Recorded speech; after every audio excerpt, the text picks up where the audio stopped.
Hola, ¿cómo estás? Gracias por estar conmigo. Tengo mucho que contarte, así que antes de comenzar y de ponernos en marcha, por favor, dale like a este video que vas a disfrutar y dale like o dale click al botón de suscribirte para que quedes suscrito a nuestro canal y no estés en esa parte fea de nuestra plataforma de aquellos que disfrutan del contenido de streaming día a día y no se suscriben. Queda suscrito al canal. El Jurado Electoral Especial, voy a comenzar con esto, de Lima Centro ha declarado improcedente la inscripción de la candidatura del ex candidato presidencial y ex candidato de Lima también, Rafael López Aliaga, al cargo de teniente alcalde de Lima. Ayer, martes 30. El organismo concluyó que el líder de Renovación Popular mantiene vigente su condición de senador electo para el periodo parlamentario 2026-2031. Renovación Popular puede apelar la decisión para que el caso lo evalúe el Pleno del Jurado Nacional de Elecciones. Hablemos del argumento. Recientemente, como sabemos, el Jurado Nacional de Elecciones ha proclamado a López Aliaga como senador electo, con casi 300.000 votos. El Jurado Electoral Especial de Lima Centro señala que esa proclamación constituye un acto formal, cuya validez se mantiene mientras no exista una decisión oficial que la deje sin efecto. Y la resolución señala expresamente: el candidato Rafael Bernardo López Aliaga Cazorla adquirió la condición de senador electo proclamado como consecuencia de un acto formal emitido por el órgano competente, cuya validez y eficacia se presumen mientras no sea revocado, dejado sin efecto o modificado mediante el procedimiento y por la autoridad expresamente prevista por el ordenamiento jurídico. El documento añade: por ello, dicha condición jurídica no puede entenderse alterada por la sola manifestación de voluntad del referido candidato. Renovación había remitido 2 documentos para acreditar que López Aliaga no iba a asumir el cargo de senador porque esa era su voluntad. Primero fue un oficio dirigido al Jurado Nacional de Elecciones el pasado 19 de junio, en el cual López Aliaga comunica su desistimiento irrevocable a ser proclamado y a recibir la credencial correspondiente como senador de la República. El segundo también fue un oficio, pero remitido al oficial mayor del Congreso, Giovanni Forno, con el mismo objetivo, no manifestando lo mismo, que no iría a asumir el cargo. No obstante, el órgano electoral señala que los oficios presentados constituyen únicamente comunicaciones suscritas por el propio candidato que no acreditan por sí mismos la modificación de aquella situación jurídica. Hay varios análisis que se están haciendo acá. Por ejemplo, Silvia Guevara, experta en derecho electoral, que ha estado muchas veces en este programa, opina que la decisión del Jurado Electoral Especial no explica de manera clara ni motivada si López Aliaga es considerado senador desde su proclamación, ni desarrolla si realmente está incurso en alguno de los impedimentos de ley, la ley de elecciones municipales, por ejemplo, ¿no? Para ella, en la resolución no hay suficiente análisis ni desarrollo, y dice lo siguiente: encuentro falencias en la resolución. El Pleno tendría que dar un pronunciamiento de fondo. Así como ella, yo entrevisté, como ustedes bien saben, recientemente a Lourdes Flores Nano en este programa la semana pasada, y Lourdes dijo que se le iba a presentar un problema, en su opinión, que eso es un tema que desde la óptica legal le presentaría tarde o temprano algún tipo de problema a López Aliaga. No sabemos en qué va a terminar, pero hay argumentos a favor y en contra. Yo no voy a entrar mayormente en lo que yo opino, porque mi opinión ya la saben. Yo considero que Rafael debería ir al Senado. Considero que una vez que uno le pide el voto al pueblo, lo debe de cumplir. Es un mandato, el pueblo te ordena, para eso existe el voto sagrado en toda democracia. Y aparte, con el argumento de no asumir el cargo de senador porque considera que la primera vuelta fue fraudulenta, que tampoco hubiera aceptado la presidencia si hubiera pasado de segunda vuelta y hubiera ganado, por considerar que la primera vuelta tuvo un plan morrocoy fraudulento, porque Rafael no pasó a segunda vuelta por 21.000 votos, incluso con lo que pasó ese domingo 12 de abril hubiera podido pasar. Y si ganaba la presidencia también iba a desistir, iba a mandar cartas a todo el mundo diciendo que no, que era ir contra sus principios, asumir la presidencia. No lo sé, de repente sí, pero me parece que a mí no, o sea, me parece que debería ir al Senado. Esa es mi opinión y no voy a entrar más en ese tema. José Manuel Villalobos, otro experto en derecho electoral, al igual que su colega Silvia Guevara, han precisado que la resolución debe ser notificada al personero de Renovación Popular, quien tiene derecho a apelar dentro de los 3 siguientes días de recibida la notificación. Será el Pleno del Jurado Nacional de Elecciones que, previa audiencia pública, resolverá la controversia. Bueno, aparentemente se está denunciando un trato desigual frente a la ley con Rafael López Aliaga, en el contexto de que sí se habría aceptado admitir otras candidaturas de diputados electos, especialmente estamos hablando de Aldo Bravo, que sí están cumpliendo los trámites respectivos para asumir sus cargos parlamentarios y que iban a ser inscritos, presentaron sus inscripciones para ir como regidores y sí han sido admitidas, no obstante que son diputados electos. Eso se tiene que esclarecer. Y esta noche se lo estaré preguntando a José Ñaupar, experto en derecho electoral, también para ver si existe efectivamente un trato injusto, un trato desigual, habida cuenta de la voluntad que ha manifestado Rafael López Aliaga de no asumir su escaño senatorial. No obstante el caso de López Aliaga, el Jurado Electoral Especial sí admitió y ordenó la publicación de la lista de Renovación Popular para la alcaldía de Lima, con los candidatos que sí, en su estimación, cumplen los requisitos establecidos. En la relación figura, por ejemplo, el candidato a la alcaldía de Lima directamente, Luis Rubio, mientras que las posiciones correspondientes a López Aliaga y Valdivieso aparecen vacantes por las razones que estamos listando aquí, que estamos exponiendo aquí. El Jurado Electoral Especial había observado que Rubio no acreditó el requisito de domicilio continuo en Lima. No obstante, la observación ha sido levantada tras la presentación de documentos que así lo atestiguan. Por su lado, Alejandro Muñante considera que la decisión de declarar improcedente la candidatura a teniente alcalde de Rafael López Aliaga huele más a revancha que a un razonamiento jurídico. A través de su cuenta en X, afirmó que la misma situación se repite con otros diputados electos que vienen realizando los trámites respectivos para asumir sus cargos en las próximas semanas. Por ello, el parlamentario dijo esperar que el Pleno del Jurado Nacional de Elecciones resuelva la situación del exalcalde de Lima con objetividad y garantizando siempre el derecho constitucional a la participación política. Esto es lo que señala: declarar improcedente una candidatura a regidor municipal por haber sido elegido senador, a pesar de negarse expresamente a recibir las credenciales y no haber llenado las declaraciones juradas, pero a la misma vez admitir otras candidaturas de diputados electos que sí están cumpliendo los trámites respectivos para asumir sus cargos parlamentarios, huele más a revancha del Jurado Electoral Especial que a un razonamiento jurídico. Bueno, cada uno sacará sus propias conclusiones. Yo no estoy de acuerdo con esto, con lo que manifiesta Muñante, tampoco con esto, para nada. Y mantengo mi opinión al respecto. Cambiando de tema, Keiko Fujimori ha sostenido reuniones con excongresistas y dirigentes del Partido Aprista Peruano en el local de Fuerza Popular.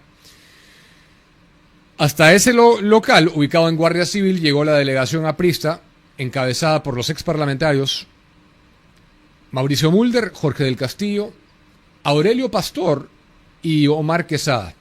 Los dos primeros, ¿no? Mulder y del Castillo, de los nombres más emblemáticos del APRA, sin restar ningún mérito a Quesada y a Aurelio Pastor, pero a nivel historia del partido, Mulder y del Castillo, con más razón, están muy por encima de ellos, ¿no? Igualmente se hicieron presentes los exministros José Antonio Chang, de Educación, en el gobierno de Alan García, Rosario Fernández, Justicia, así como Belén García, secretaria general del partido aprista. Quien también llegó al local partidario, y sería bueno saber qué cosa es lo que ha conversado realmente, ¿no? En un poco de mayor detalle. Fue Lucio Castro, secretario general del Sindicato Unitario de Trabajadores de la Educación del Perú, el SUTEP, Lucio Castro. Pero veamos qué ha dicho a su salida la representación aprista. Que hemos redactado con otros partidos también, conoce el propio señor Vinelli, jefe de plan de gobierno, él también participó en eso, por un lado.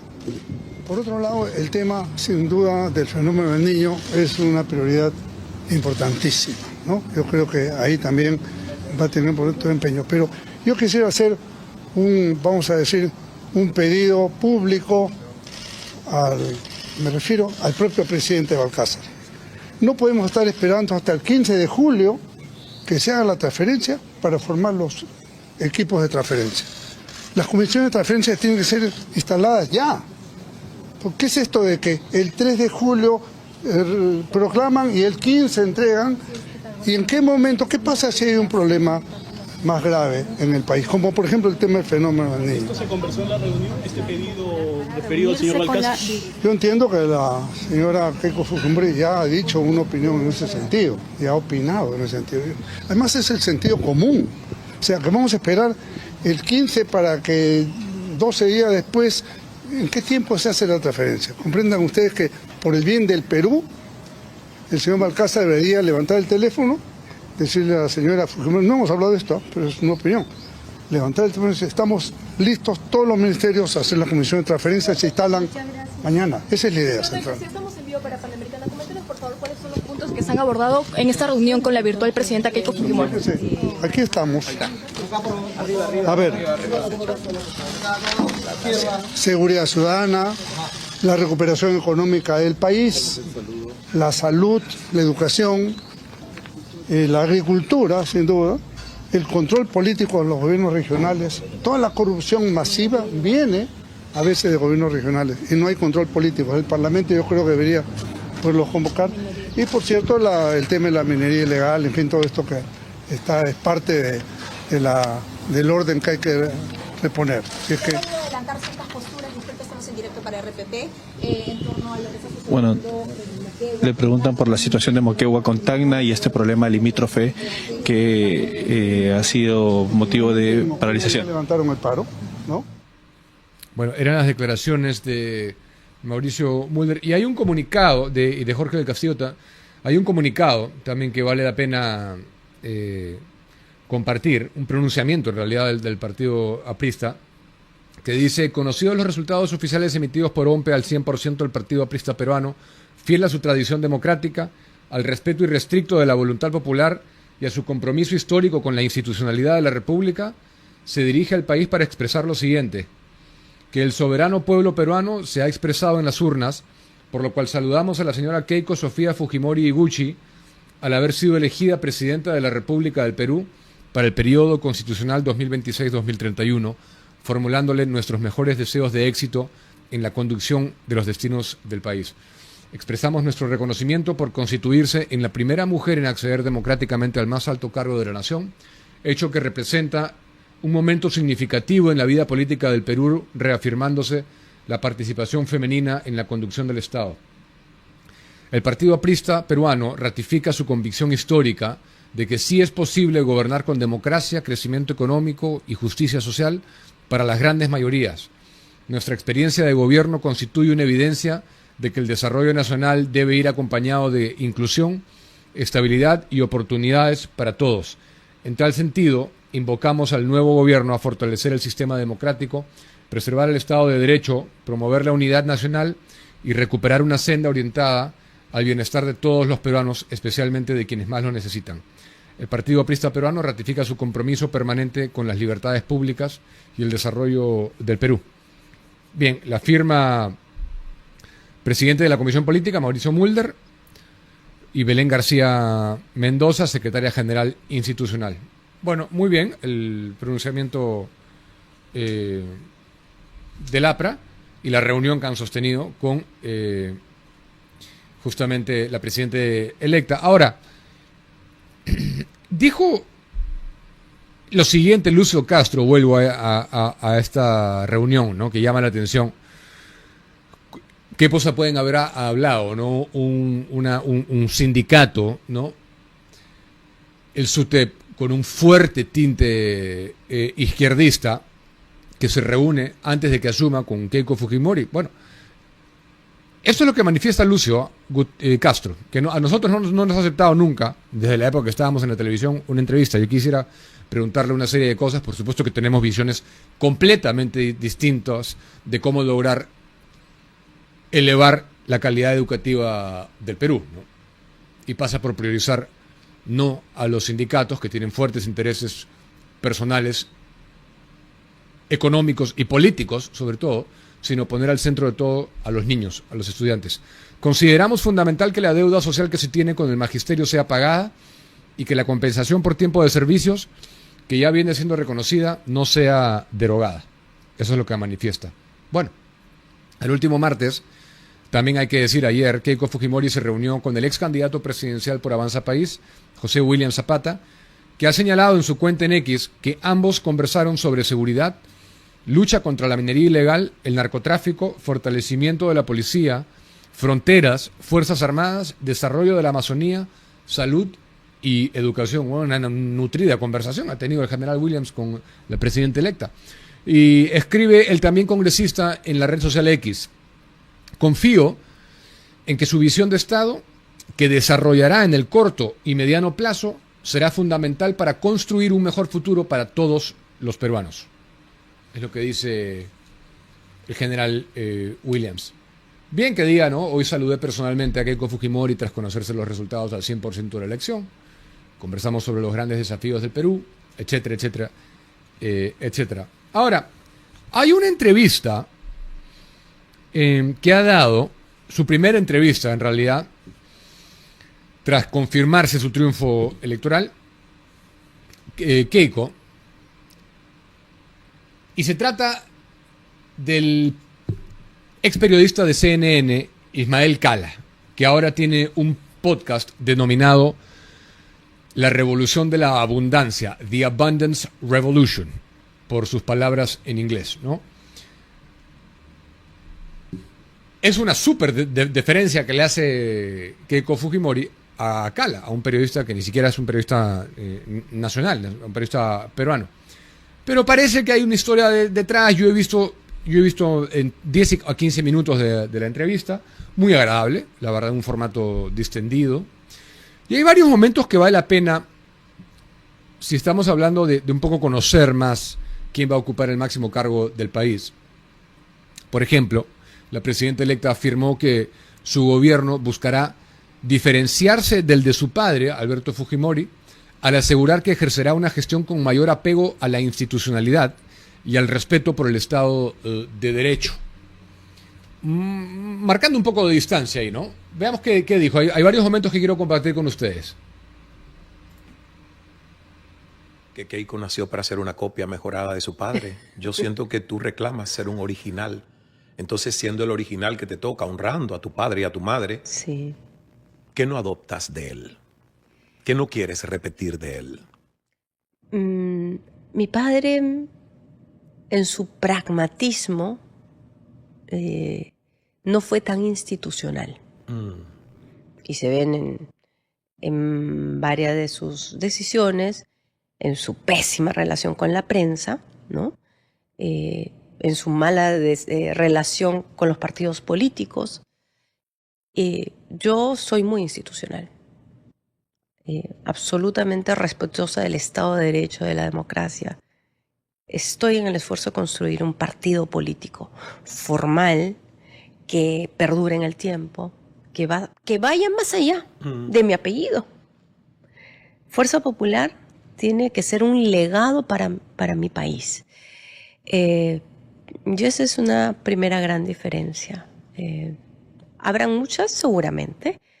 En lo esencial, creo que vamos a trabajar muchísimo por recuperar la paz. Bueno, interesante que quiera marcar distancia en lo que se puede entender como una nueva era del fujimorismo, en todo cuanto a institucionalidad se refiere, ¿no? Hay que reconocer que efectivamente Keiko ha sido bien institucionalista. Tanto es así que se ha entregado. No obstante que discrepaba con los fallos que la llevaron a la cárcel. Ella no se fue, no dejó de ir a las audiencias, no dejó de ir a las lecturas de sentencia cuando era el caso. No, nunca ha querellado a un periodista. O sea, sí es bien institucional, que eso hay que dárselo. No era el caso del presidente Fujimori, era otra coyuntura, era otro país. Yo no voy a hacer comparaciones que ahorita en este momento no vienen al caso, pero me resulta bien interesante como comentarista, como analista, ver que está en algunas cosas que ella considera muy importante, sagradas podríamos decir, marcando distancia del gobierno de su padre, exitoso gobierno de su padre, dicho sea de paso. Además, consultada por un titular de The Wall Street Journal, que la describió como la hija de un dictador, realmente un titular con un sesgo bastante evidente, ¿no? Pero viniendo del Wall Street Journal no debería sorprendernos, ¿no? Yo lo vi, yo como peruano lo consideré altamente ofensivo. Ni siquiera me imagino cómo lo habrá tomado Keiko. La hija de un dictador era el titular del Wall Street Journal. Fujimori evitó calificar de esa manera a su padre y señaló que aprendió a observar ese tipo de publicaciones con la distancia debida en otro momento, ¿no? Pese a marcar diferencias sobre el estilo de gobierno de su padre, reivindicó su legado y aseguró sentirse orgullosa de su gestión. ¿Tenemos ese momento?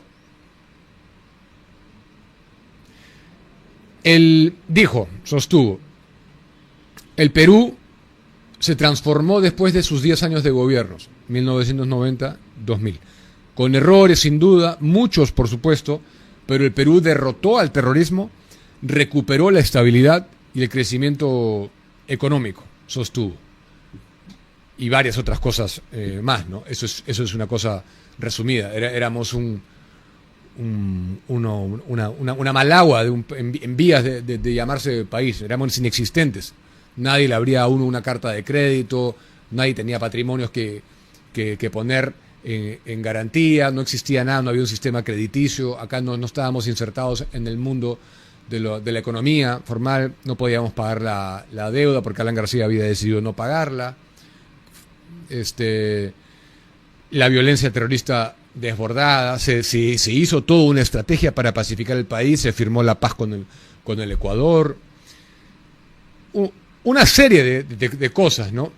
Se cambió, se dejó de lado los INTIs, el INTI, se puso el nuevo SOLT, se consolidó, se erradicó la hiperinflación que devoraba nuestros bolsillos, se construyó confianza con la nueva Constitución y el capítulo económico de 1993 que daba seguridad jurídica y un tratamiento igual al inversionista nacional y extranjero, se atrajo inversión, se pusieron en marcha grandes proyectos, se elaboró un esquema de responsabilidad fiscal. Es decir, el gobierno de Fujimori fue un gobierno muy exitoso, exitosísimo.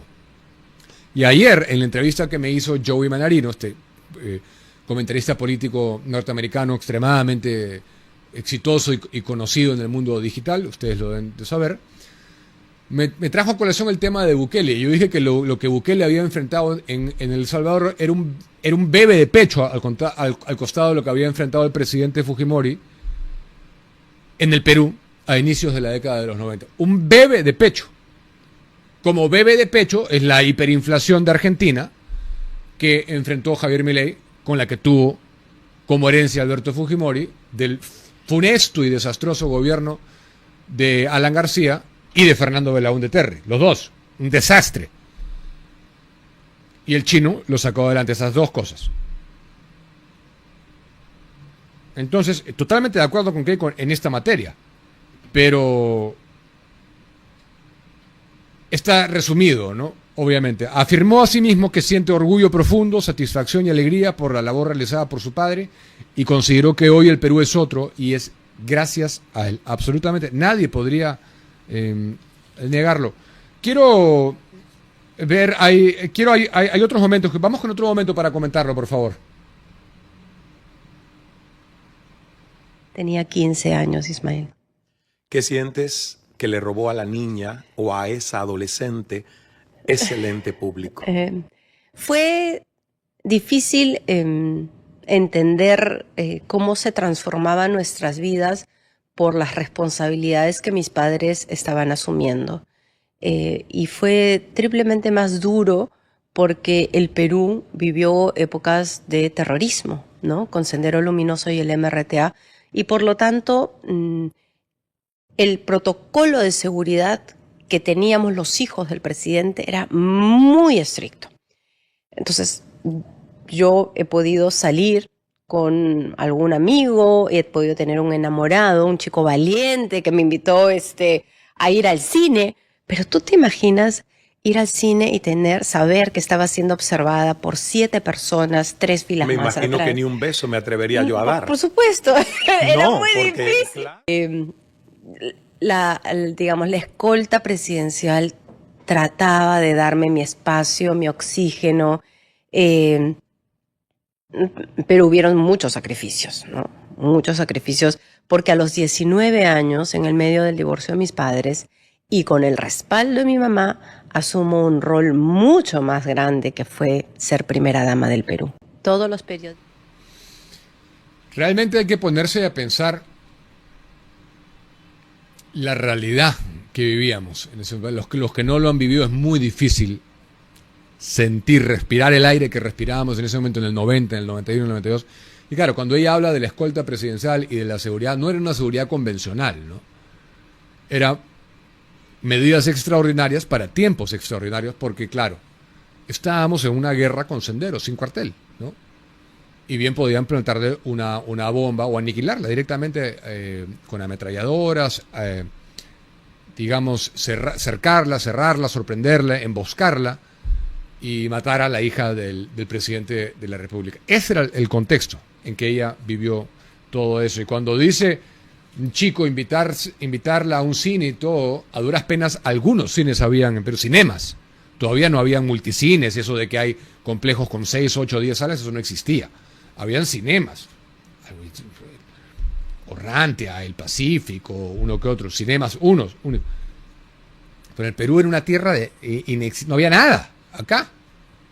Nada, no había riqueza, o sea, no había negocios, comercios, tiendas, importación, no había nada.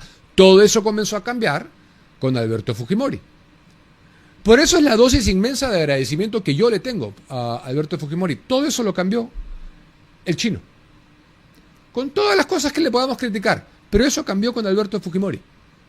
O sea, Alberto Fujimori tiene su lugar tremendamente asegurado en la historia de la política mundial, no solamente peruana. Peruana, desde lejos, habría que construirle varios monumentos a Alberto Fujimori por lo extraordinario que fue para nuestro país. En la historia se estudiará lo que hizo Alberto Fujimori para sucesivas generaciones.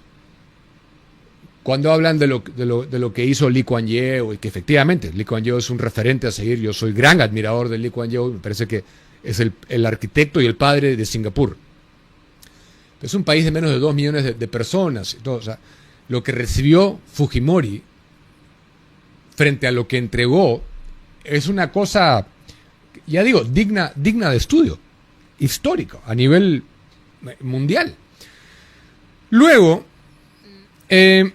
tenemos, ella habla de la transformación de sus vidas, ¿no? Por la culminación de esta elección que deriva en que su padre le gana a Vargas Llosa y se transforma en presidente de la República. Interesante también que diga que su madre, eso es un testimonio de ella, no lo sabemos, no hay manera de saber porque públicamente no hubo ningún pronunciamiento, pero que su madre la animó a aceptar el rol de primera dama junto a su padre. Eso estará en la privacidad de su familia. Nosotros obviamente tenemos que darle el beneficio de la duda. Pero explicó que tras la separación de Susana Ibushi y el presidente Fujimori no se hablaron por mucho tiempo y estuvo de acuerdo con el entrevistador al considerar que esa situación resultó peor que el divorcio entre Gerard Piqué y Shakira, ¿no? Bueno, precisó que pese a los comentarios públicos fue su madre quien respaldó la decisión de acompañar a su padre en el rol de primera dama con tan solo 19 años. Esa parte también la podemos ver, por favor.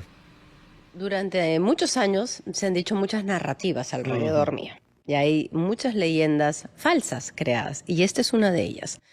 Cuando mis padres se estaban divorciando y yo estaba en segundo año estudiando en Boston, mi papá me llama y me dice, como sabes, ya me voy a separar de tu mamá y cuando hayan eventos protocolares me encantaría que tú pudieras acompañarme y que cumplas la función de primera dama. Entonces, mi primera respuesta inmediata fue decirle, ¿sabes qué, papá? De ninguna manera, estoy estudiando en la universidad y me parece una responsabilidad muy grande que no voy a poder asumir por la edad, por las circunstancias en las que estoy y porque no quiero hacerlo en medio del divorcio de los dos. ¿Ok? Él me dijo, bueno, está bien. Colgué el teléfono y lo primero que hago es llamar a mi mamá. Y le digo, mami, mi papá me ha hecho esta propuesta. Y ella, siempre tan risueña y tan directa como era mi mamá, me dice, oye, me parece una excelente idea. Sería lo único bueno que hace tu papá. En su sarcasmo, ¿no? Por supuesto. Wow, en el sarcasmo. Así es. Y me dice, yo creo que lo podrías hacer muy bien.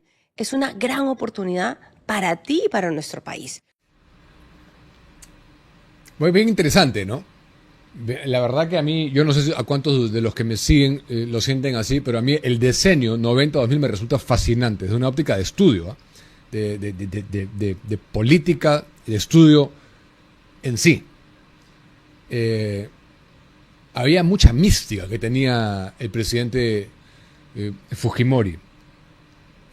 Y había un estilo que tenía él que imponía respeto, de decir,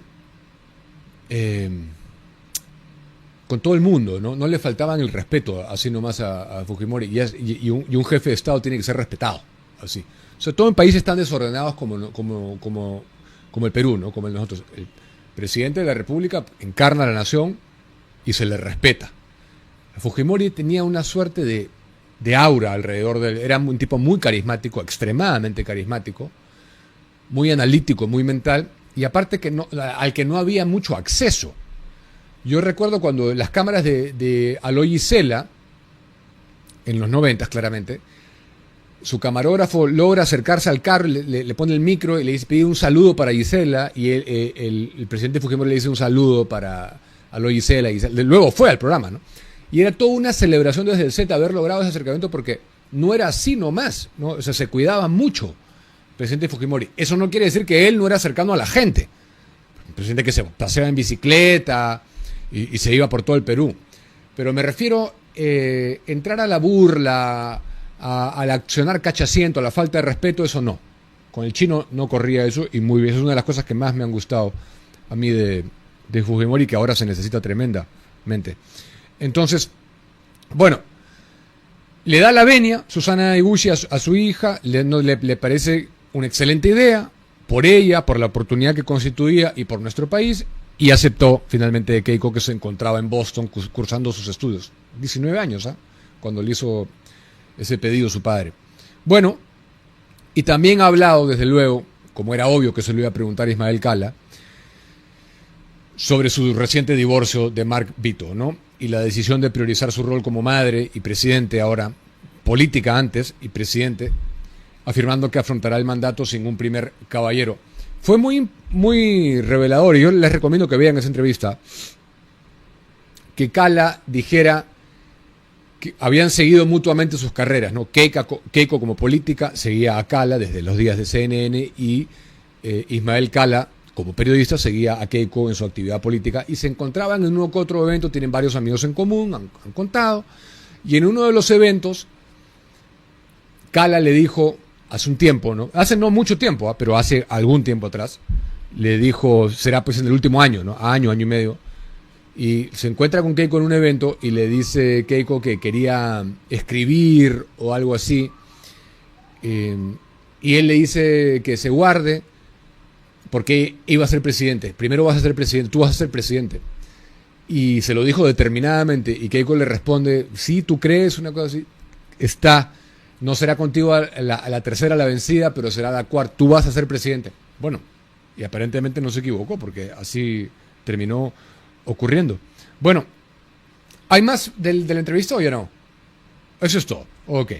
Bueno, vamos a ir entonces con nuestra primera entrevista con el experto en Derecho Electoral, José Ñaupari, a raíz de esta improcedencia que ha declarado el Jurado Electoral Especial sobre la candidatura a teniente alcalde de Rafael López Aliaga, y ver un poco los argumentos que hay, ¿no?, que podemos esperar. Pero antes, la fiesta del fútbol se debe jugar como los dioses. Así que no esperes más y vívela al máximo por tu selección favorita en olimpo.bet, donde todo el mundo juega. Apuesta partido a partido mientras cobras como un rayo en cada fase del campeonato. Juega ya y gana como los dioses en olimpo.bet. José, gracias por atendernos. Bienvenido a Edición Especial. ¿Estamos conectados? José, bienvenido al programa. ¿Me escuchas? Sí, yo te escucho muy bien. Gracias por atendernos. O sea, la primera pregunta, un poco entrando directamente en materia, es ¿de qué va esta improcedencia? Porque pareciera que no se han dado argumentos muy específicos. Bueno, lo que ocurre es que la ley lo que establece es que un congresista no puede ser candidato.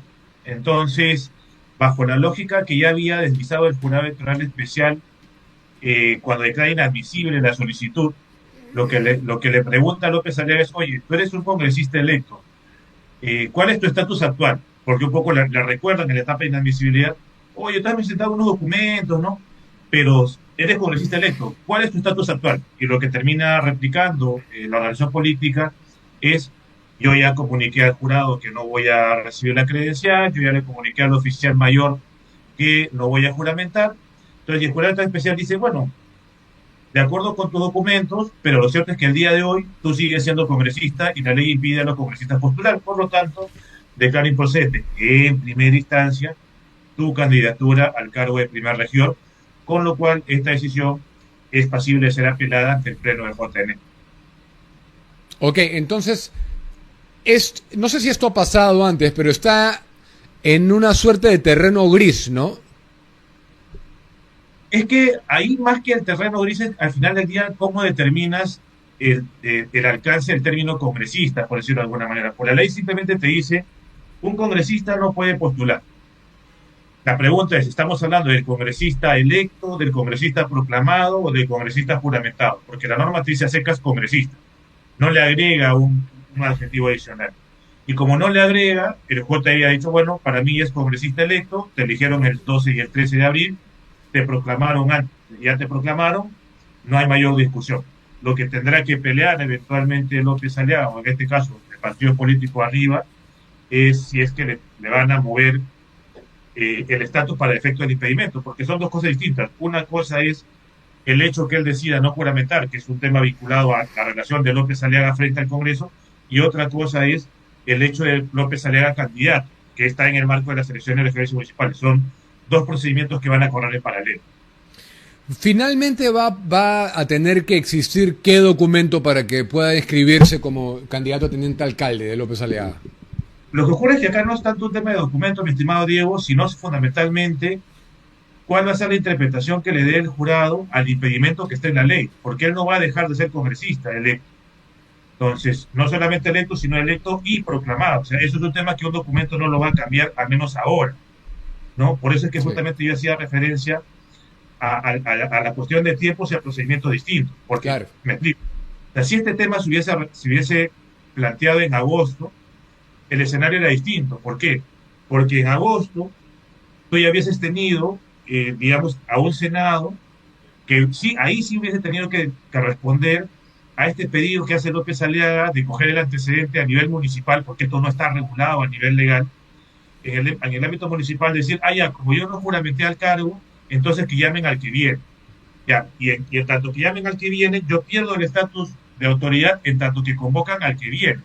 Ya, pero eso a nivel municipal, incluso en el antecedente que cita López Aliaga, se da una vez que inicia el periodo, las autoridades electas, y el periodo va a iniciar a fines de julio, y la mesa directiva va a asumir el 27 de julio, y recién a partir de ahí, la nueva mesa directiva del Senado podría evaluar la posibilidad de que efectivamente López Aliaga no asuma y asuma su accesitario. Pero lo cierto es que para fines de julio, inicios de agosto, la decisión sobre su candidatura ya habrá sido tomada. Y para ese entonces, el señor va a seguir siendo un congresista electo. O sea, ¿qué cosa es lo que se hubiera podido hacer distinto desde agosto? Que él tome la decisión de no postular.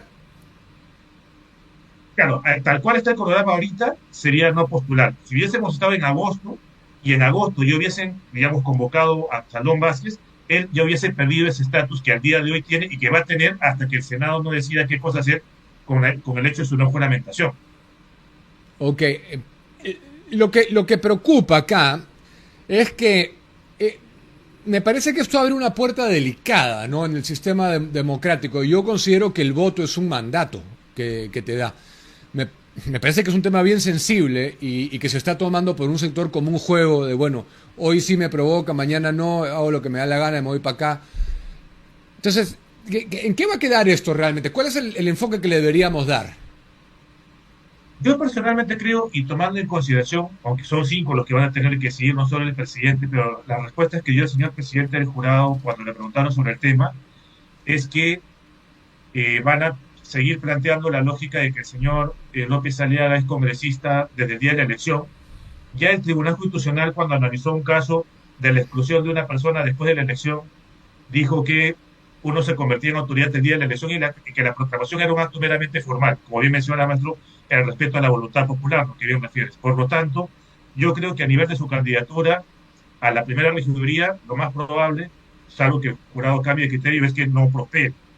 Pero en el ámbito de su candidatura al Senado, podrían terminar diciendo que el voto es para el partido y el voto preferencial es opcional, con lo cual, para que el escaño no quede vacío, aunque esto va a depender necesariamente del Senado, porque el jurado no va a actuar de oficio, si el Senado no le manda nada al jurado, el jurado no va a actuar, pero que de repente sí le pide el Senado al jurado para que el escaño no quede vacío, que aplique supletoriamente la ley de elecciones municipales, y como el voto es al partido y el partido es el que tiene el número de escaños, se convoque al candidato no proclamado. Pero eso va a ocurrir en agosto, no va a ocurrir antes.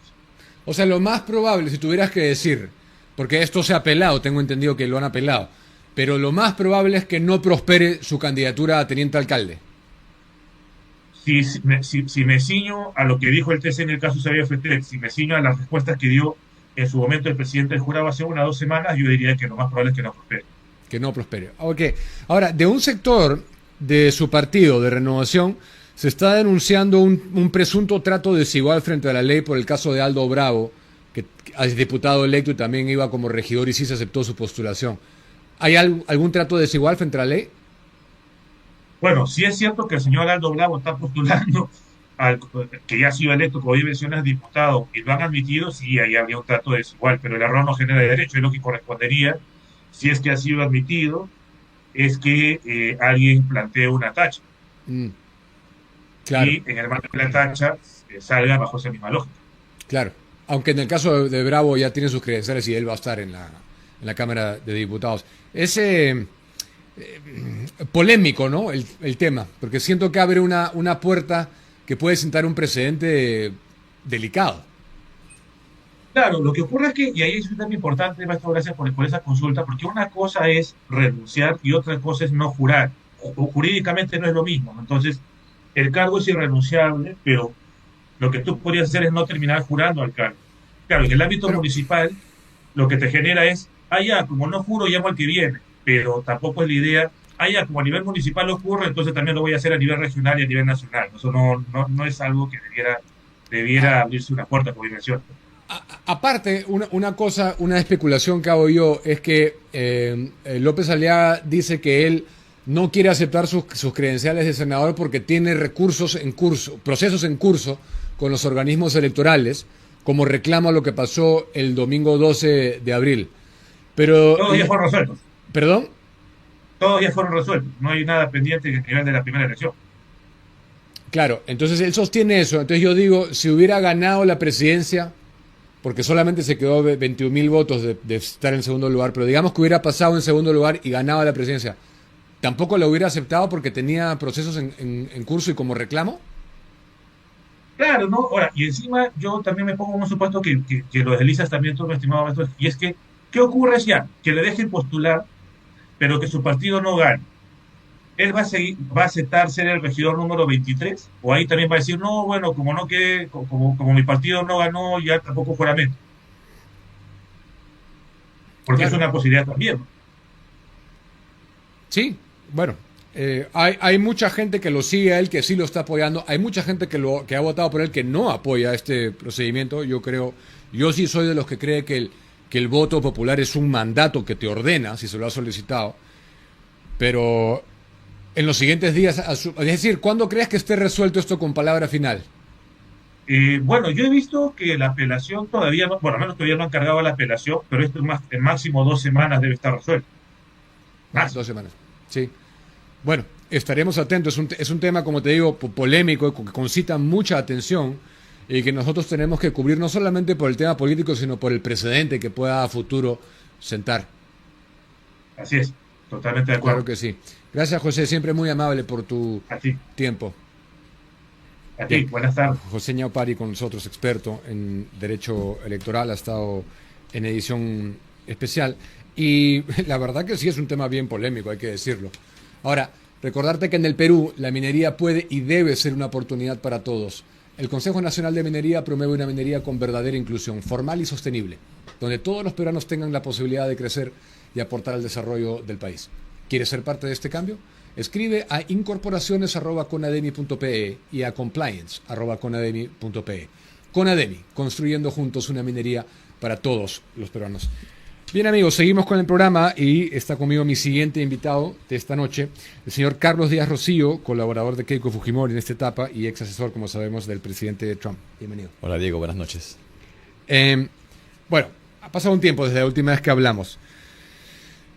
¿Cómo ves todo lo que ha pasado, la consolidación de Keiko, su elección como presidente y lo que le espera? Así es, una gran elección.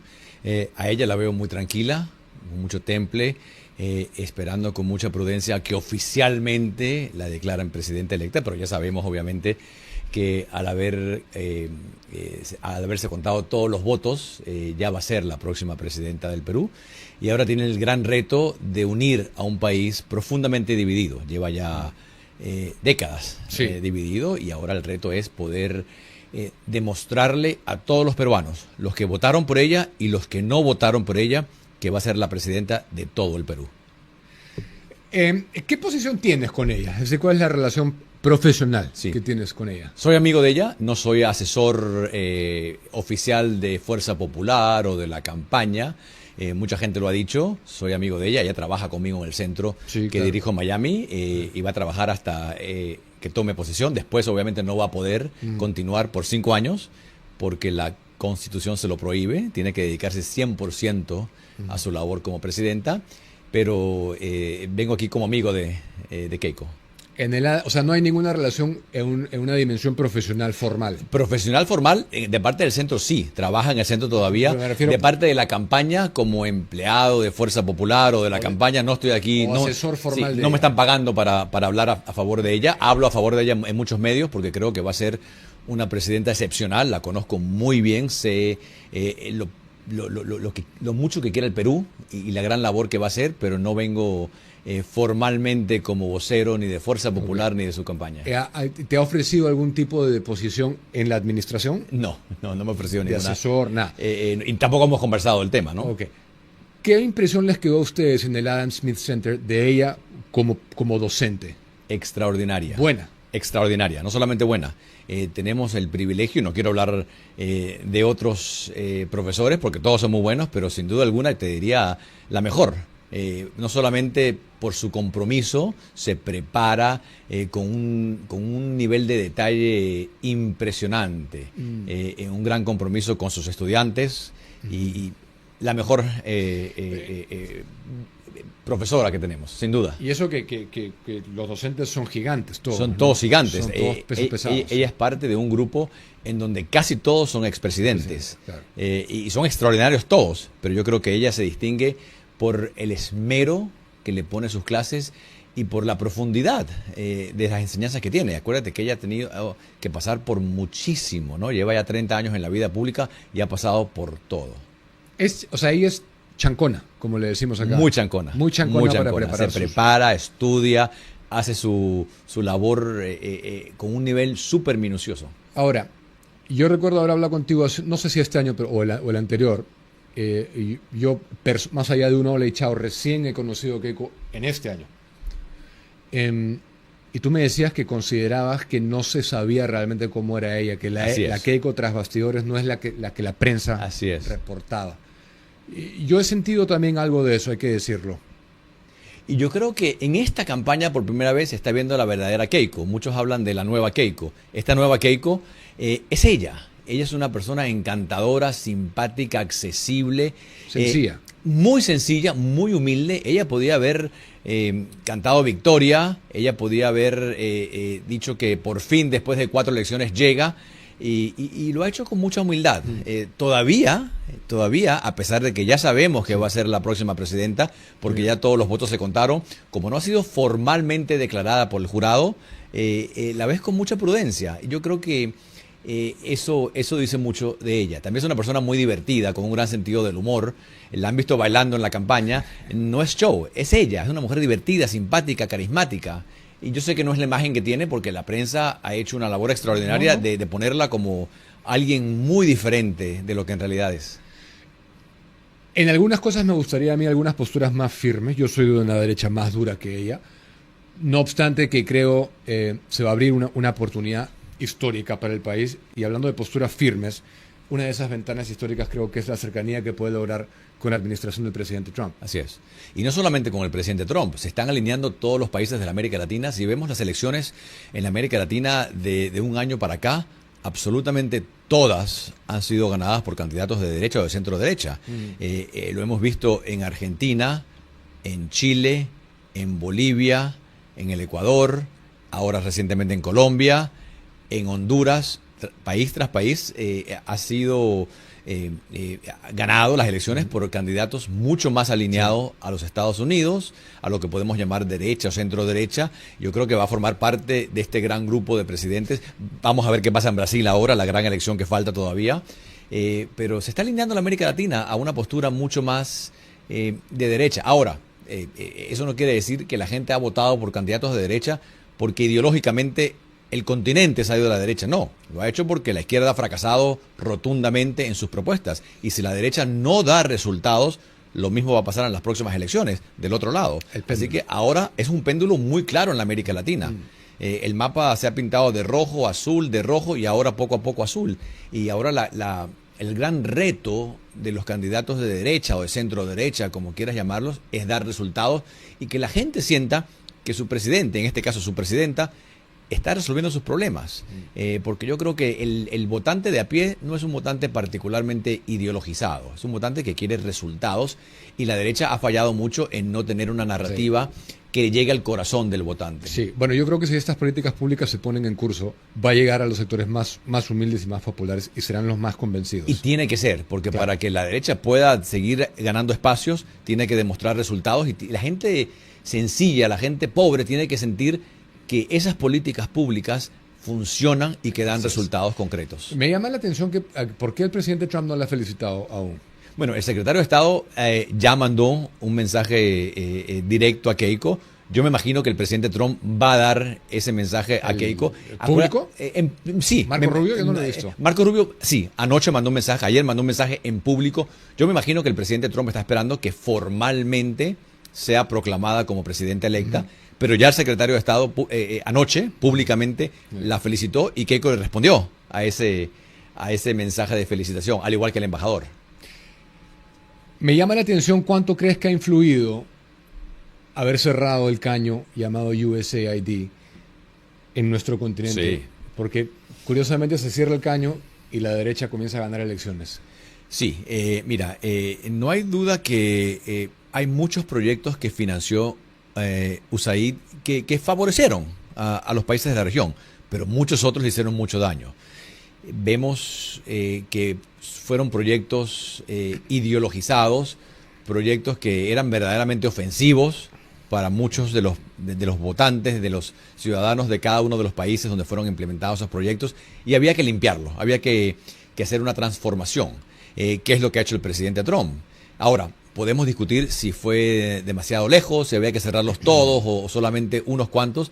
Yo creo que actuó correctamente en decir, vamos a frenar esto y vamos a ver qué funciona y qué no funciona.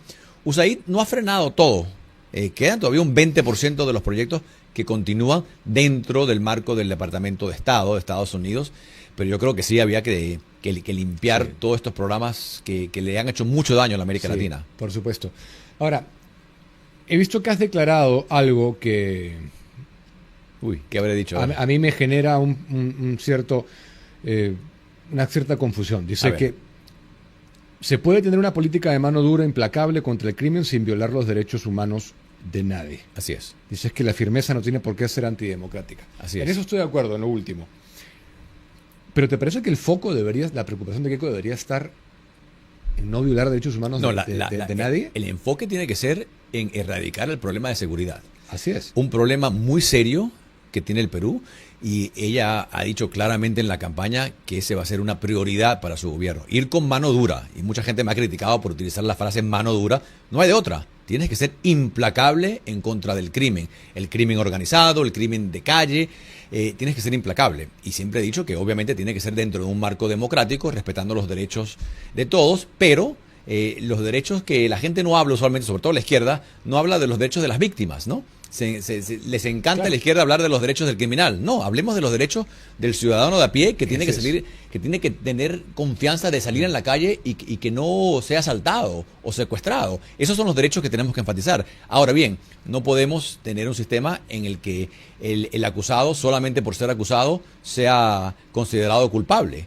No, de acuerdo. Uno de los elementos más importantes del sistema de justicia de Estados Unidos es que todos son considerados inocentes hasta que sean probados culpables.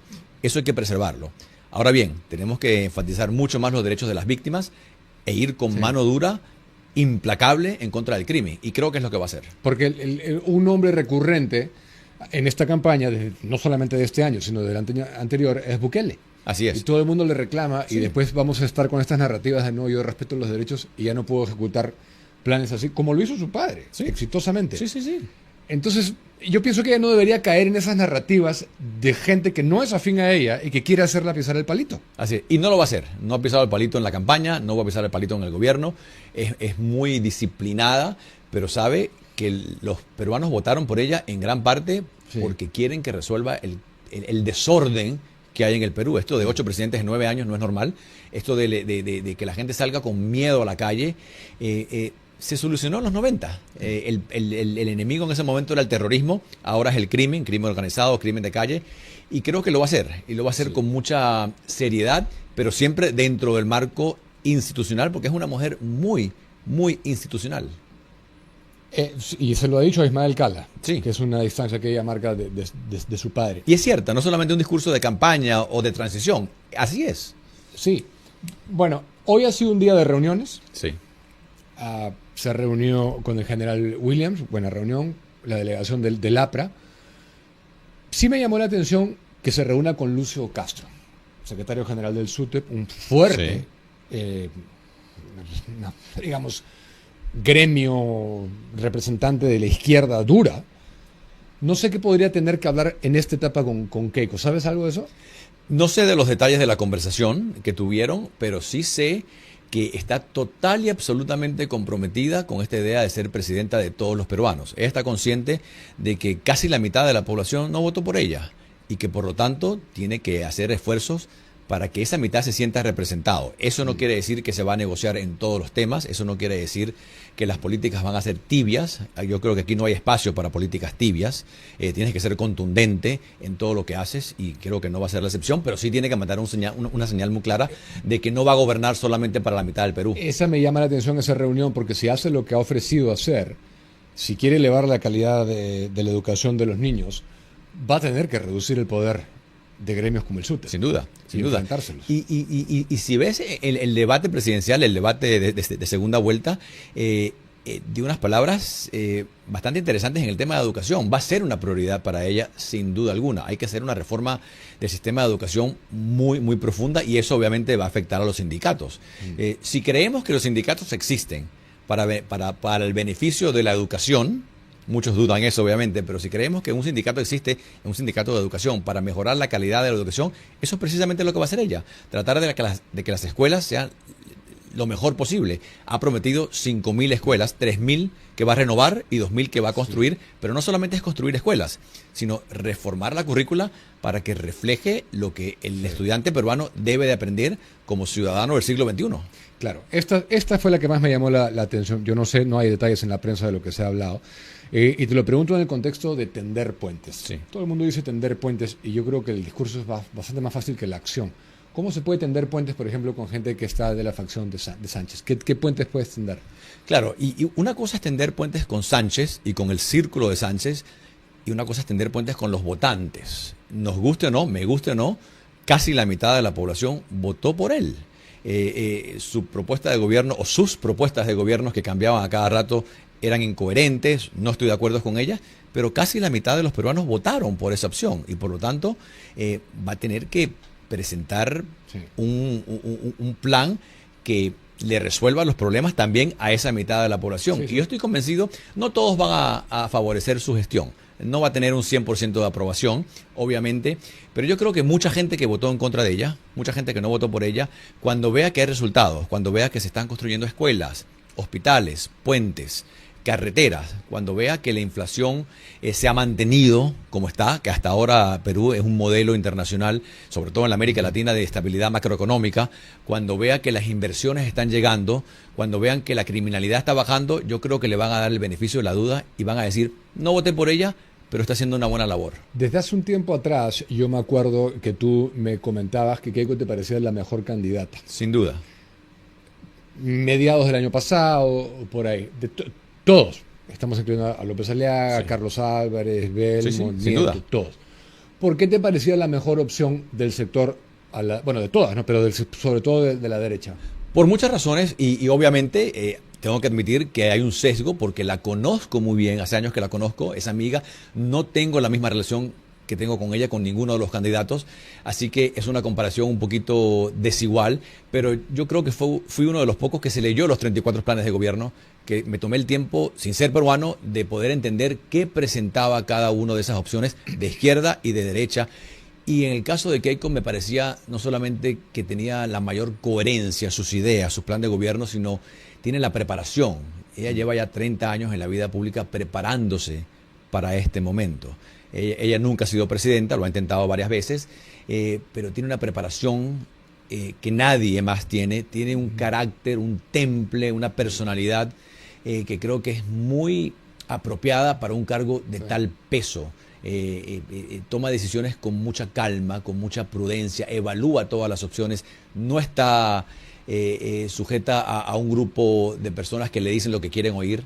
Todo lo contrario, a ella le gusta que la gente discuta, que le presente diferentes opciones, hace la tarea, y no solamente hace la tarea, sino que se toma el tiempo de ver el otro lado, de ver por qué hay gente que está en desacuerdo con ella, y yo creo que esa combinación de experiencia, de personalidad, es muy importante para un jefe de Estado. Eso es importante, ¿no? Eso no se sabe mucho. Sí. Eso es lo último que acabas de decir. Para un estadista es muy importante. Es muy importante y te repito, cuando la conoces, cuando tienes la oportunidad de trabajar con ella de una manera cercana, te das cuenta que la imagen que la gente tiene de ella es muy diferente a la realidad. Ella tuvo un gesto con nosotros muy, muy bonito. Te acordarás que nunca nos había dado una entrevista. Nos eligió como su primera entrevista de campaña, nosotros el 5 de enero, y ahora su prensa nos ha prometido otra entrevista ya como presidente electo. Pero eso fue un gesto que nosotros valoramos bastante. Fue una entrevista justa, me parece, justa, con preguntas desafiantes, pero justa. Claro. Y ahora espero hablar con ella en esta nueva etapa, que los desafíos son inmensos. Y algo que la caracteriza mucho es que siempre da la cara. Otros candidatos casi no daban entrevistas, se ocultaban de la prensa. Ella siempre da la cara. Puede que a la gente no le guste quizás algo que dice o algo que hace, pero siempre da la cara. Ella, te repito, está dando clases con nosotros hasta hace poco. Ella pudiera estar ganando mucho dinero en el exterior, dando conferencias por todo el mundo, después de pasar casi 500 años en prisión. 500 días en prisión. Casi 500 días en prisión.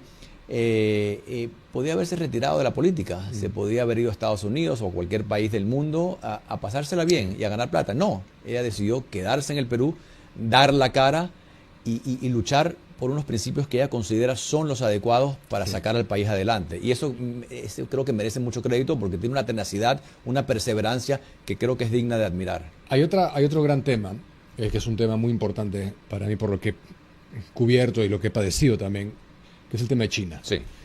El tema de China, y yo lo toqué con ella, y se entiende que era candidata, fue un poco ambigua su posición como presidente, ya tiene que ser más claro, pero para nivelar la cancha yo creo que también se abre una oportunidad de avanzar la inversión norteamericana, de trabajar conjuntamente con la administración del presidente Trump, y sé que el embajador Navarro tiene gran esperanza con lo que puede hacer con esta administración. ¿Cómo ves ese tema, lo que se va a lograr en esa materia específicamente? Yo creo que se puede lograr muchísimo. Ella tiene la mejor disposición de trabajar con Estados Unidos, sabe que Estados Unidos debería de ser el socio comercial lógico de Perú, pero en este momento el socio comercial número 1 es China. Y no por culpa de China, en realidad es porque Estados Unidos se ha quedado dormido por décadas, ignoró a la región, incluyendo el Perú, y mientras empresas chinas, empresas entre comillas, porque en realidad no son empresas, son agentes del gobierno del Partido Comunista de China, pero venían y entraban en las licitaciones y las empresas americanas, nada. El puerto de Chancay creo que es un gran ejemplo.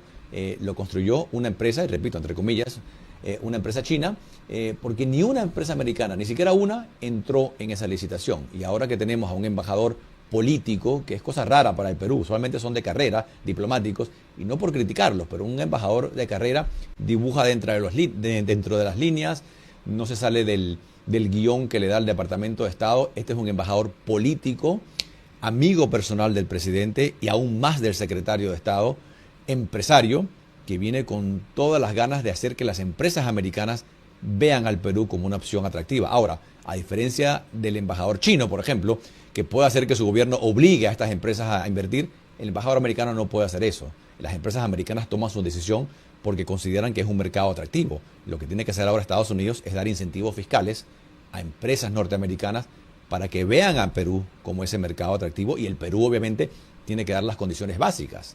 Ya tenemos la estabilidad macroeconómica, ahora falta la estabilidad política, incentivos interesantes, infraestructura, y yo creo que eso va a hacer que la inversión venga, y cuando viene más inversión americana hay más dinero en el Perú y en el bolsillo de los peruanos. Y se nivela un poco la cancha. Y se nivela la cancha, y yo creo que ese es el objetivo. Ahora, creo que, por mucho que me gustaría a mí, yo creo que es irreal pensar que no va a haber más inversiones chinas, creo que van a continuar. No ese no es el punto. El punto es que venga más inversión norteamericana y que puedan competir en una cancha plana, justa para ambos países. Y que respeten las reglas del juego los chinos. Por supuesto, que no lo hacen y nunca lo han hecho. Ese es un tema importantísimo. Así es. Estamos lidiando con eso aún en Chancay, no está resuelto ese es. tema. Ojalá que Corio pueda ir a una empresa norteamericana. Me llama la atención los desafíos iniciales que consideras ella, porque hay gestos que va a tener que dar, claro, ¿no? Más allá de los macros. ¿Cómo ves sus primeros 30, 60 días? ¿Qué tiene que hacer concretamente? Yo creo que ella no va a tener el beneficio de una luna de miel larga, como debería de tener un presidente. Tampoco, creo, sí, y lo entiendo, el país está muy dividido. Parte de lo que tiene que hacer es mandar mensajes simbólicos, ya lo está haciendo. Parte es el discurso de tender puentes, lo está haciendo, pero también, repito, la otra parte son los resultados concretos, sobre todo en el tema número 1 para el Perú hoy, que es el tema de seguridad. Van a tener que haber medidas fuertes para que la gente sienta que se está haciendo, que se respeta a la policía, a los militares de nuevo, y que cuando la gente sale de su casa puede salir con paz. Entonces yo creo que esos 30, 60 días van a ser muy importantes, sobre todo para dar resultados en el tema de seguridad. El tema de construir escuelas, como ha dicho ella, no se van a hacer escuelas en 60 días ni 60 días, eso va a tardar meses y no años. Pero en el tema de seguridad yo creo que tiene que haber resultados muy, muy claros para que el peruano que nos está viendo en este momento sienta que, aunque no haya votado por ella, fue la decisión adecuada. Sería interesante que su primer viaje fuera a Washington, ¿no? Mira, probablemente, no sé cuándo va a ser su primer viaje, yo creo que la probabilidad de que vaya a Estados Unidos es muy alta por un tema que no tiene que ver con ella, que es la Asamblea General de las Naciones Unidas, que se lleva a cabo en la ciudad de Nueva York, todos los septiembres. Los presidentes del mundo van a dar un discurso en Nueva York. Entonces yo creo que esa sería una gran oportunidad. Ella toma posesión el 28 de julio y menos de 2 meses después tiene que ir a la ONU. Así que yo creo que ese puede ser un lindo primer viaje en donde vaya no solamente a dar su discurso a la ONU, sino también hablar con empresarios norteamericanos para demostrarle que el Perú es un destino atractivo para esas inversiones norteamericanas. Como sabes, el apellido Fujimori tiene una carga fuerte aquí, a favor y en contra. Así es. Pero hay algo distinto esta vez, que me pregunto cuánto sientes tú puede pesar en la administración de Keiko. Ahora hay prensa de derecha. Sí. Hay espacios que llegan a mucha gente como este, que vamos a apoyar todo lo que sea bueno y fecundo para el Perú y criticar lo malo, desde luego, ¿no? Claro. ¿Cuánta diferencia crees que va a hacer eso para que ella pueda tener éxito? Yo creo que va a ser importante, porque cuando tenemos una prensa que solamente reporta las cosas de un lado, yo creo que nadie se beneficia. Idealmente la prensa debería ser una prensa que se limita a reportar lo que está pasando y no a pasar juicios sesgados. No es el caso, y si no va a ser el caso, por lo menos que haya un balance y que no sea solamente de un solo lado. Eso va a ser importante. Ahora, a mí no me cabe la menor duda que sea de derecha o sea de izquierda la prensa, cuando cometa un error, lo van a decir, lo van a criticar. No va a tener esa luna de miel tampoco con la prensa. Y yo creo que ahí los periodistas de derecha y de izquierda van a resaltar cualquier error que haga, y por lo tanto ella va a tener que actuar con mucha prudencia. Pero la en todo lo diferencia que es hace. que hay espacios que no tienen ningún problema con decir las cosas buenas que vaya a estar haciendo la administración, Y y eso hay es- espacios que sí. Y eso es muy importante, porque no puede ser que solamente se critique lo que se haga. Cuando hay cosas que hay que criticar, se deben de criticar, pero cuando hace cosas buenas, tiene que haber periodistas serios, respetables, que dicen, esto que se hizo está bien, y eso es muy importante. No lo voy a asegurar porque aún es un rumor, pero no sé si tú lo sabes, pero he escuchado un nombre para el MEF que no me gusta nada. Okay. Nada, y no es Lucho Carranza, porque ese es el que quisiéramos, ¿no? Sí. ¿Tú tienes alguna confirmación? No tengo ninguna de quién va a información al ocupar? respecto. Ok. Bueno, ojalá. Sí. Ojalá, porque yo creo que ahorita necesitamos realmente gente técnica y...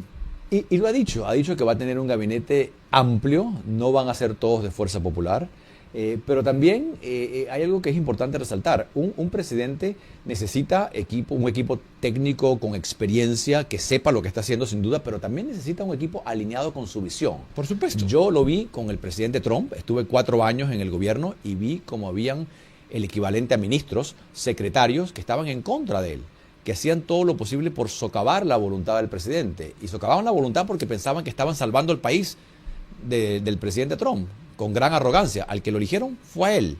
Entonces, cualquier ejecutivo, sea un alcalde, sea un gobernador, sea un presidente, merece un equipo que esté comprometido con su éxito, un equipo que le sea leal. Eso no quiere decir un equipo que le diga lo que quiere oír, no, sino un equipo que esté comprometido con su éxito y que no esté haciendo cosas a espaldas del presidente. Entonces, necesita experiencia, sí, pero también necesita un equipo comprometido y alineado con su visión de gobierno, porque a la que eligieron presidenta fue a ella, no a ningún ministro. Si Keiko le extiende la invitación al presidente Trump, ¿tú crees que vendría? El presidente Trump usualmente no tiene un historial de viajar mucho a la América Latina. En sus 4 años de gobierno en el primer periodo y ahora año y medio, ha hecho solamente un viaje a la América Latina para una reunión del G20. Eso fue en Buenos Aires. Iba a venir a Lima cuando se llevó a cabo la Cumbre de las Américas. No vino a la Cumbre de las Américas, así que no tiene un historial de visitas a la América Latina. No sé si eso va a cambiar ahora que tenemos a un secretario de Estado que conoce a la región particularmente bien, que es el secretario de Estado Marco Rubio, y con un embajador que me imagino que le va a pedir que venga al Perú. Yo creo que sí, sería a mí me encantaría. muy valioso su presencia, habida cuenta de la lucha hemisférica contra China, ¿no? Me encantaría. Tendríamos una visita del Papa y una visita del presidente de Estados Unidos. Sería maravilloso. No sé cuándo pase eso, porque repito, el presidente Trump usualmente no viaja a la región. Pero ahora que el presidente Trump no tiene presiones electorales, no se va a lanzar jamás a ningún cargo público, y ahora después de las elecciones de medio tiempo en noviembre va a tener mucha libertad de poder hacer con su horario lo que él quiera, con su agenda, quizás, pero no apostaría por esa visión, por lo menos, por esa visita, por lo menos por ahora. Bueno, veremos. Carlos, gracias. Siempre un placer. Siempre gracias. un gusto tenerte acá, Carlos Díaz Rocío, con nosotros. Mantén tu negocio siempre listo con Agua Iglú, la hidratación que acompaña cada jornada de trabajo. Elige la presentación que mejor se adapte a tu equipo. Botellas, cajas o bidones, ideales para oficinas, restaurantes y todo tipo de negocios. Realiza tu pedido de forma rápida al 998-197-138. Y si necesitas hielo, recuerda que los encuentras en todos los Tambo y Oxxo. Conoce más en sus redes sociales Iglú refresca tu vida. Amigos, antes de despedirme, quiero comentar que anoche fue la presentación del libro sobre la vida de Alejandro Olmedo, es este. Quiero invitarlos no solamente a comprarlo, sino realmente a leerlo. Es Alejandro Olmedo, el peruano que conquistó Wimbledon, un libro que ha escrito minuciosamente el señor Luis Carlos Arias Schreiber. Les paso algunas de las imágenes porque en la mesa de presentación estuvo mi señor padre, una persona que fue muy... es el de la izquierda, el que tiene la chompa anaranjada y no tiene implicancias políticas, por si acaso eso. En la mesa de honor, ahí está hablando, porque Alfredo Acuña, que es mi padre, pasó mucho tiempo con Alex Olmedo en su juventud, a fines de los años 60, comienzo de los años 70, de esa época, cuando Alex Olmedo ya era el head pro del Beverly Hills Hotel, lugar en donde este humilde servidor también trabajó con el cacique, con el chief. Bueno, al margen de eso, que es más anecdótico, esto es un merecidísimo homenaje al único latinoamericano que hasta la fecha ha ganado el torneo más importante del mundo, que es Wimbledon. El único, hasta la fecha, en el año 1959. Y la vida de Alex Olmedo no solamente es un orgullo peruano, sino que es digna de una producción cinematográfica. Todo lo que tuvo, si hablamos de historias de éxito, de su hazaña en la Copa Davis, a principios del año 59 también, venciendo a Australia, que tenía un dominio absoluto a nivel mundial, un dominio hegemónico absoluto en el tenis mundial, 17 de 20 ediciones de la Copa Davis en un periodo medido de 20 años en ese entonces, absoluto. Y Alex Olmedo juega a través de un permiso especial por los Estados Unidos, no dejó de ser peruano, esa es otra narrativa falaz que se ha impuesto, pero gana la Copa Davis por Estados Unidos siendo un jugador de USC, de la Universidad del Sur de California. Fue una hazaña lo que hizo. Y fue una hazaña también que ganara el Abierto de Australia semanas luego. Y fue una hazaña que ganara Wimbledon ese mismo año, venciendo a Rod Laver, una leyenda del tenis. Le ganó a Neil Fraser en la final de Australia y perdió contra Neil Fraser en la final del US Open ese año. El 59 es su mejor año por lejos, ¿no? Así que quedan invitados a comprar y leer este libro como homenaje a Alex, una persona que ayudó muchísimo a mi señor padre en su juventud y a mí también, dándome mi primer trabajo cuando me gradué de la universidad en Los Ángeles, en Beverly Hills, enseñando tenis con él en el Beverly Hills Hotel. Una experiencia que atesoraré por el resto de mi vida. Así que un abrazo al cielo allá donde estés, Alex. Te hemos extendido ayer, en la medida que hemos podido, un sentido homenaje y un agradecimiento en nombre de mucha gente que te agradece y que te admira. Con eso cierro, estimados amigos, no sin antes pedirles que le den like a este video y que se suscriban al canal. Hasta mañana.